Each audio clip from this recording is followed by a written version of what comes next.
I was the guy everyone called when they needed help, but never when they just wanted to talk. One day, I stopped answering. What happened next? Surprised even me. If someone's tire blew out at midnight or their cousin's dog sitter bailed last minute, guess who they called? Me. If their boyfriend cheated, if they locked themselves out, if they wanted someone to vent to for 2 straight hours without asking how I was doing, always me. Never for birthdays. Never for fun. Not once for no reason. I was the helper, the listener, the guy with the truck and the spare time, who made their problems feel like less of a burden. I always picked up, always showed up, and I never asked for anything in return, not really. I figured being needed meant being loved. I thought that counted for something. But somewhere along the line, that started to change. There was this one time, I remember it too clearly, when I got sick. Not a little sniffle, I mean the kind of flu that knocks you flat. I texted 4 different people. Just asked if anyone could swing by with some meds or soup. One of them read the message and never replied. The other 3 hit me with, "Damn, that sucks," and nothing else. Not even a follow-up the next day. I laid in bed that night, shivering and sweating, thinking, is this what I get for being there every single time they needed me? The worst part? I made excuses for them. Told myself they were busy. Told myself I would do the same thing if I could. But I would not. I knew that. That was when the pattern started to show itself. Like stains on a white shirt. You do not see them at first, but once you do, you cannot unsee it. Every favor I ever did, every ride I gave, every dinner I paid for because they forgot their wallet, none of it ever came back my way. At first, I blamed myself. Thought maybe I was not fun enough.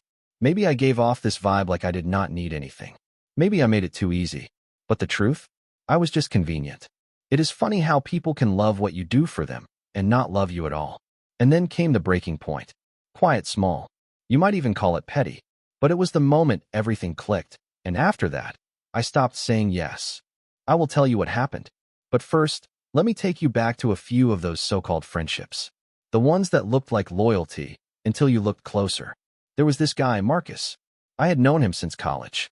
Roomed together for a semester, bonded over late-night burritos and terrible group projects. Over the years, I helped him move 4 times. Not once did he help me move back. Said his back was acting up. Every time. Still, I showed up. I babysat his kid when his sitter bailed. Sat through his long-winded rants about his ex-wife. Lent him $500 once, no questions asked, when he said he was behind on rent. Never got it back, not even a mention of it. Then came my dad's funeral. I sent the invite. Called. Left a message. Even posted about it on the group thread we all used. I did not ask for much. Just for the people who claimed to be my closest friends to be there that day. Not for me to lean on, not even to speak. Just to sit in that room with me, so I would not feel alone in a crowd of grieving strangers. Marcus never showed. He texted me 4 days later. Bro, totally spaced. How did it go? How did it go? That one line made something curl up in my chest like a dying animal. I just wrote back, it's fine. And I meant the opposite of that. But I was already used to pretending things were fine. I kept thinking about that text for weeks. Not just his absence, but the casual way he treated it, like missing my dad's funeral was on par with skipping lunch plans. It was not just him, either.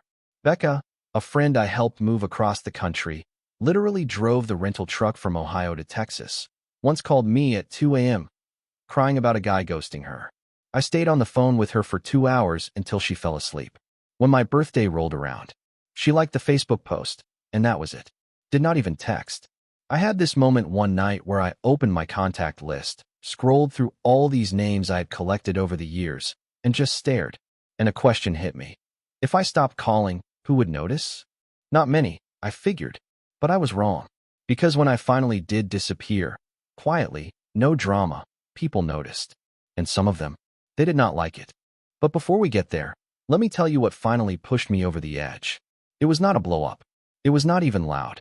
It was something smaller, more personal, more painful, and it came from the last person I ever expected. Her name was Mel. We had known each other since high school.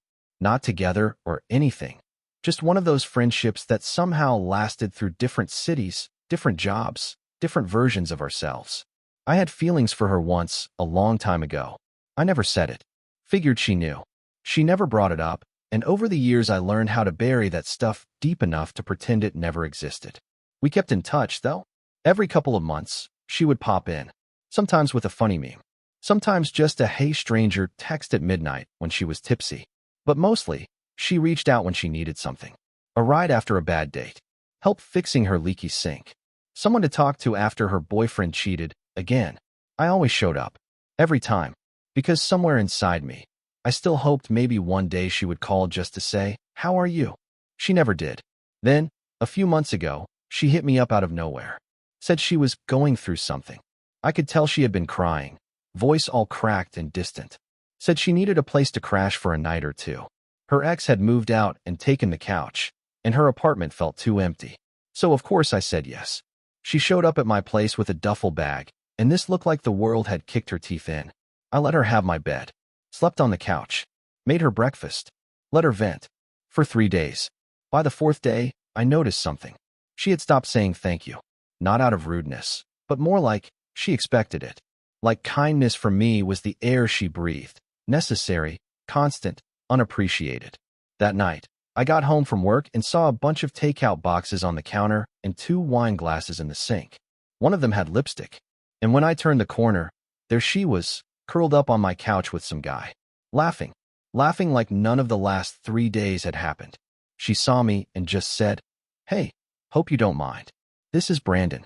He's just hanging out for a bit." She did not introduce me. She did not explain. She did not even look sorry. I said nothing. Just nodded. Went into my room, closed the door, and sat on the bed that had not smelled like me in 3 days. That was the moment. Not dramatic. Not loud. But something in me broke. Not out of anger. Just disappointment. Exhaustion. That was the last favor I ever did for anyone without thinking twice. The next morning, I left for work early and left her a note. "Take your time leaving. Just lock the door behind you." I never texted her again. Never answered when she did. And just like that, I was done. Done being the guy people only called when they needed something. Done pretending like I did not mind. But what happened next? That is when things started getting awkward. At first, it was quiet. I thought maybe nobody noticed. And weirdly, that felt like confirmation. Like I had been right all along. That my presence was useful, not meaningful. But then the messages started coming in. Nothing deep. Just little nudges. Marcus texted me something like, "Yo man, did you change your number?" I did not answer. Becca commented on an old Instagram post. Just a heart emoji and a "miss this." Miss what exactly? The free rides? The emotional support hotline? I left her on read. Then Mel. She called. 3 times. I watched my phone buzz and spin across the counter like it was possessed. Her name lit up the screen, and for a second, I felt that old reflex kick in. The urge to pick up. The hope that maybe this time, it would be different. But I let it ring. No voicemail. Then she texted, "Are you mad at me?" No question mark at the end. Just words, flat and unbothered. Like even her apology lacked commitment. I blocked the number. That should have been the end of it. But people do not like losing access to the version of you they depend on. When you finally shut the gate, they do not knock, they rattle it. Hard. Marcus hit me with a group message. "Hey, anyone heard from our guy? Mike's gone ghost. Hope everything's cool." I said nothing. In that same thread, someone else chimed in. "Bet he's just being dramatic. He'll come around." I watched the conversation go on without me. Theories, jokes, fake concern. No one said, "Maybe we should check on him because we care." It was always, "He's usually the one who helps. Why is he acting weird?" One night, Becca actually showed up at my door. I was home. Lights off. Music low. Just sitting on the floor of my living room, sorting through old boxes I had not touched in years. When the knock came, I stayed still. Not out of spite. I just did not want to answer. She knocked again. Called my name. Said something like, "Hey, if you're in there, can we just talk for a sec?" I waited, heard her sigh, then silence. I peeked through the blinds and saw her walking down the sidewalk, arms crossed tight like she was cold. Or maybe just feeling something unfamiliar. Rejection. The funny thing is, I was not trying to punish anyone. I was just choosing peace for once. The silence that followed? It was loud. Loud enough that they finally noticed what they had lost. But instead of asking why I left, they got mad that I did. And that anger? That was only the beginning. A week after I dropped off the radar, Marcus cornered me outside the grocery store. I was carrying a bag of frozen dinners and a 6-pack, minding my own business. He pulled up like he had just seen a ghost. "Dude," he said, stepping out of his truck, arms wide like I was supposed to run into them. Where the hell have you been? I gave him a polite nod and kept walking. He followed me to my car. I've texted you like 10 times, he said. You okay? I looked at him. Really looked. For the first time in years, I saw him without the filter of nostalgia. He looked less like an old friend and more like someone who had learned how to dial me in only when it suited him. I told him I was fine. He laughed nervously. Okay, good. I was starting to think you were pissed at me or something. I shrugged. Said I was just taking space. From what? He asked. From what? That question made my jaw clench. I wanted to say, from always being the one who shows up when nobody else does. But I knew better. It would just turn into him acting like I was overreacting. So I said, from people. He frowned. That's not like you. And right there, it hit me again, just how much I had been typecast. I was not Mike, the human being with limits and needs. I was Mike, the helper. The guy who never complains. The emotional punching bag with a smile. I told him, maybe it is who I am now. He did not like that. You're really gonna just shut everybody out? He said. Over what? Being a good friend? That word, friend, sounded like a joke coming from him. He had never shown up to a single one of my birthday dinners. But I had helped him propose to his girlfriend. Built the stupid sign he held up. Took the pictures. And when that engagement fell apart, and he crashed on my couch for a week, I never said a word. Now I was the one being dramatic? I unlocked my car. Told him, you got by without me for years. You'll figure it out. He started to say something else, but I was already inside, shutting the door. I saw his hand raise like he might knock on the window. Then he lowered it. Took a step back. That moment was the burial of the nice guy version of me. The one who sacrificed sleep, money, peace of mind, just to keep people comfortable. The part that hurt? It was not losing the people. It was realizing how little there had been to lose in the first place. But here's where it gets weird. Right when I thought I was totally alone, someone unexpected reached out. Not with a favor. Not with guilt. But something real. And that changed everything. It was a Wednesday night when I got the message. Not from Marcus. Not from Mel. Not from any of the usual crowd who only remembered I existed when their lives went sideways. It was from Cam. Now, you probably do not know who that is. And honestly, neither did I, at least not well. Cam was a guy I used to work with years back. We were on the same overnight shift at this warehouse job. Barely spoke beyond the usual "you good?" Or they really expect us to lift this crap? He was quiet. Wore old boots and a hoodie even in summer. Seemed like someone who had been through stuff and had no energy left for small talk. After I quit that job, we followed each other on social media out of habit. Never talked. Never liked each other's posts. Just two silent observers, floating in the digital background. His message just said, "Hey, you been good?" I stared at it for a minute. It was so simple, so ordinary, it felt suspicious. But not in a bad way. In a what's the catch kind of way. I replied, trying to be. You? He texted back, same. You popped in my head today. Not sure why. Just figured I'd check in. Check in. 2 words. And I swear, they hit harder than all the apologies I never got. Harder than the silence I had been drowning in for weeks. We kept talking. Not deep stuff. He told me he was working at a local repair shop now. Said it paid all right, but the boss was a clown.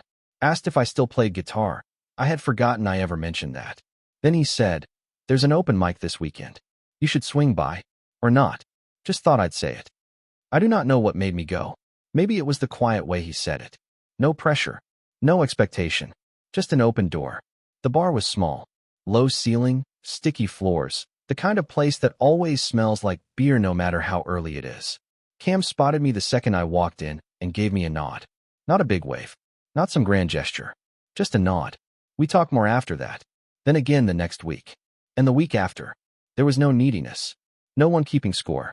Just 2 guys who had both been sidelined in their own ways. Slowly learning to show up without asking for anything. And for the first time in a long time, I felt seen. Not useful. Not convenient. Just seen. But the funny thing about finding peace? It never shows up quietly. Not when the people you left behind still think they own a piece of you. And they were not done with me yet. It started with a voicemail from Becca. Her voice was shaky, but not in a sad way, in a rehearsed way. Like she had been practicing the right mix of concern and guilt-tripping all morning. Hey, just wanted to say I've been thinking about you. We all have. I know things got weird, but I miss my friend. I really do. She paused, like she expected me to break down right there in the middle of listening. Then came the real reason she called. My sister's moving this weekend. I could really use your help. You were always so good at that stuff. There it was, wrapped in fake warmth, dipped in nostalgia, served with a side of please go back to being useful again. I deleted the message without finishing it. An hour later, Marcus sent a text. Bro, not sure what you're trying to prove, but this whole ghost act is getting old. We were friends. We've all got our issues, but you don't just vanish. That one made me laugh. Out loud. Like he forgot how many times I had driven halfway across town to unvanish his car from ditches, dead batteries, and breakups. Then Mel called. This time she left a voicemail that sounded like crying. I say sounded because I could hear the shake in her voice, but there were no tears. Just that weird performative whimper people do when they want to be forgiven without saying what for. I messed up, she said. I should not have brought that guy to your place. I should have been more respectful. She paused. I miss you, okay? And I know you're mad, but please don't disappear on me. The nerve. The actual nerve. She missed the comfort. The support. The guaranteed backup plan. Not me. So I responded. One message. No anger. No drama. Just clarity. I wrote, you never saw me. You saw a solution to your problems. I'm done being that. Take care. Then I blocked her too. That weekend, I went back to that open mic night. Cam played a blues set that shook something loose in my chest. Nothing flashy, just raw and honest. When he got off stage, he looked at me and said, glad you came back. That sentence, 5 words, meant more than all the old friendships I had outgrown. See, there is a kind of power in choosing yourself, in not explaining your boundaries, in walking away without giving people the usual emotional tour of your pain. Some tried to pull me back. Others just got mad that I refused to play my part anymore. But none of them saw me. Not like Cam did. Not like I was finally learning to see myself. But the story does not end there. Because soon enough, something else happened. And it made me realize just how deep the damage had gone. It was a regular Thursday afternoon when I saw her name pop up. My sister, Emily. We had not talked in close to a year. Not since the last Thanksgiving, when I brought homemade mac and cheese and got told I should have just bought the kind from the store. That was Emily in a nutshell, sharp-tongued, always joking, always rolling her eyes like I was the family mascot. She never asked how I was doing, but she sure remembered to call when her Wi-Fi went down or when she needed help assembling some furniture her boyfriend was too lazy to deal with. So when I saw her name light up my phone, I stared at it for a long time. No voicemail, just a single text. Hey, haven't heard from you. Mom's worried. You okay? That was the funny part. My mom. She had not texted once. Not even a half-hearted meme or an accidental emoji. I waited a full day before replying. And when I did, I kept it short. I'm fine. Just needed space. She replied fast. From what? Another one of those questions that says more than it seems to. From what? From being the only one who ever checked in first. From being reduced to the family handyman, tech support, therapist, and emotional sponge. But I did not say any of that. I just wrote. From pretending I'm okay with how things are. She never replied. No argument. No apology. Just silence. And that silence? It said everything. I think she genuinely believed I would always be there. That I would always laugh off the disrespect. Always let the little digs slide. That I would keep showing up with a wrench in one hand and forgiveness in the other. But I was not that guy anymore. I had changed. Quietly. Permanently. The next week, my cousin Jake messaged me on Facebook. Out of nowhere. Said he had been meaning to catch up. Told me he had seen some of my old photos. Me playing guitar at an open mic from a video someone tagged. And asked when I started doing that again. We got to talking. Swapped stories. Turned out he had been through something similar. Burned out. Taken for granted. Stepped back from family just to breathe. That was the first real conversation I had in months. No ask. No hidden favor waiting at the end. Just someone who got it. And slowly, people like Jake and Cam became my circle. Not flashy, not many, but real. I used to think I needed to be surrounded by people to matter. Turns out, I just needed the right ones. Still, there was one more message coming. One that would remind me. Some people do not miss you until they realize you are gone for good. And by then, it is already too late. It came on a Sunday night. Late. That quiet stretch between the weekend winding down and Monday creeping in. I had just finished cleaning up dinner, solo, steak, and sweet potatoes, and was halfway through tuning my guitar when my phone lit up. Blocked number. Curiosity got the better of me. It was a text. I've been thinking about you.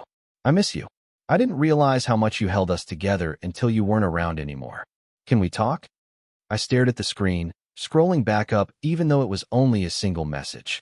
There was no name, but I knew who it was. Mel. Always vague. Always waiting for me to do the emotional lifting. There was no I am sorry for what I did. No I understand now. Just I miss you. Like I was a song she used to play on repeat until she found something better. I felt nothing. Not anger.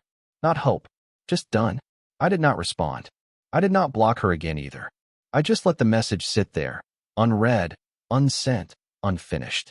Like the version of me she used to know. The one she kept on her shelf and only dusted off when life turned sour. Later that night, I scrolled through my old photos. Not to get sentimental, but to remember. To see myself. There I was, always behind the wheel, in the kitchen, holding the camera, lifting someone's furniture, nodding in the background of someone else's story. Always present. Never seen. The old me would have caved. Would have responded. Would have told myself that people mess up, and forgiveness is the higher ground. But this time, I chose me. I put the phone down, picked up my guitar, played until my fingers hurt and my chest felt quiet. Outside, the night was still. And for the first time in years, so was I. But here is the thing people do not talk about enough. When you stop being everyone's backup plan, you do not just lose people. You gain space. And in that space, something unexpected started to grow. A month passed. No texts from Mel. No guilt trips from Marcus. No more drive-by check-ins with strings attached. And I cannot lie. At first, it felt strange. Like I had cut off a limb I had grown too used to dragging around. But then something started to happen. Mornings got quieter in the best way. No more waking up to frantic texts asking for favors. No more emotional emergencies that were never mine to fix in the first place. I had time now. Time to think. Time to play guitar without watching the clock. Time to meet Cam for coffee and talk about nothing in particular. He introduced me to a few people at a local art space. Not flashy, not social media influencers, just real people. Makers. Quiet types. People who listened when you spoke and did not ask for anything more than your presence. One of them was Jules. She was an artist. Charcoal sketches, mostly hands and faces. Rough, real stuff. She laughed easy and asked honest questions. Never once brought up the words, "Could you do me a favor?" She invited me to one of her gallery nights. I went. Not because I felt obligated, but because I wanted to. There, standing under a track light, with a cheap beer in one hand and a plastic cup of pretzels in the other, I felt something I had not felt in a long time. Present. Not convenient. Not background noise. Just there. Someone asked me what I did for a living, and for the first time, I answered without shrugging or trying to downplay it. I said, "I'm still figuring that out, but I'm finally doing it on my terms." They smiled. Nodded. No follow-up questions. No raised eyebrows. Just acceptance. Later that night, I sat outside on the curb with Cam and Jules. We shared a pack of mints and traded stories about the worst jobs we ever had. I looked up at the sky, stars barely visible between city lights, and I realized something. This was what peace felt like. Not perfect, not flashy, but real. I am not bitter. Not anymore. I do not hate the people I left behind. I just see them now, clearly, for who they are, for who I was around them, and more importantly, for who I no longer have to be. Sometimes people only love the way you make them feel, not who you actually are. And once you stop making them feel that way, they vanish. But that is okay, because when you finally stop being convenient, you make room for something better. Not louder, just truer. So if you are reading this, wondering if it is okay to step back, to stop fixing everything, to let people carry their own weight. Yes, it is more than okay. It is necessary. You are not selfish for needing space. You are not broken for wanting to be seen. And if you disappear from the life you built for everyone else, do not worry. You are not lost. You are just finally coming home to yourself.